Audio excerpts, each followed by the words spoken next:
Hello, everyone.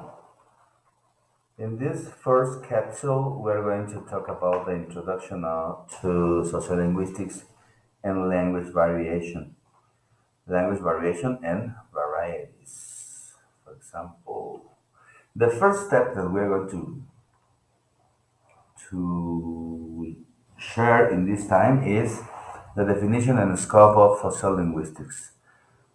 As you can read in this first paragraph, is the study of how language varies and functions within social contexts. Of course, as professionals in the teaching of English, we can consider that not all people speak the same way. For example, we have a lot of varieties or Englishes, and we try to teach at least one of these varieties. And sometimes we don't know what variety we are teaching.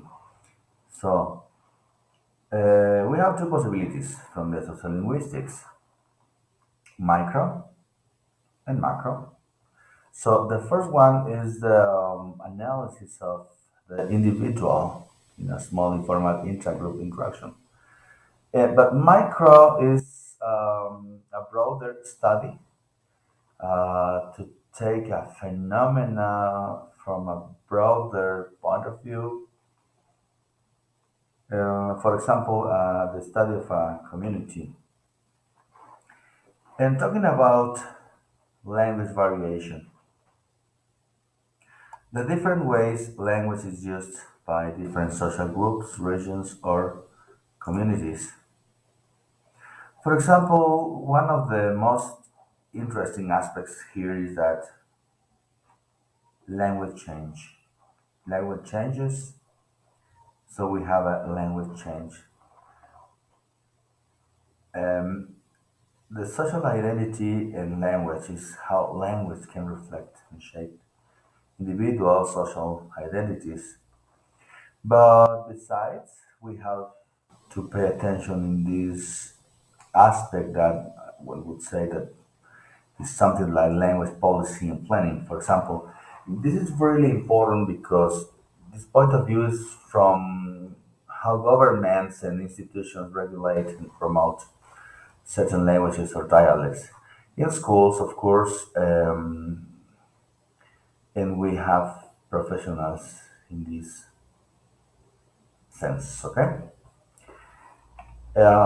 Then we have different dialects, accents, and registers. In this aspect, dialects are like a variation in language based on geography, social class, ethnicity. And dialects can also include different differences in vocabulary, grammar, and pronunciation. For example, American English, British, or Australian English are different dialects. So the same language, but some people from Africa, or if you listen to music, for example, reggae, and they pronounce English in different ways. And sometimes we can say, am I really a professional in the English or the teaching of English? Because I can't understand. Well, we can't understand this kind of accent because people are speaking uh, dialects of English. Well, we have dialects and accents and registers. So we don't care about this when we are really thinking of the role of English in our lives. For example, because we teach some kind of particular English, kind of academic English or scholar English. So this is really interesting. And now the social functions of language in its role and identity construction. This is a broader aspect that we're going to check this out. And maybe we're gonna say something related with the social functions, because the most important thing here is the social interaction, the expression, and I mean cultural expression, and identity construction. No? So, for finishing this capsule, we could say that social linguistics explore this kind of dynamics relationship between language and society.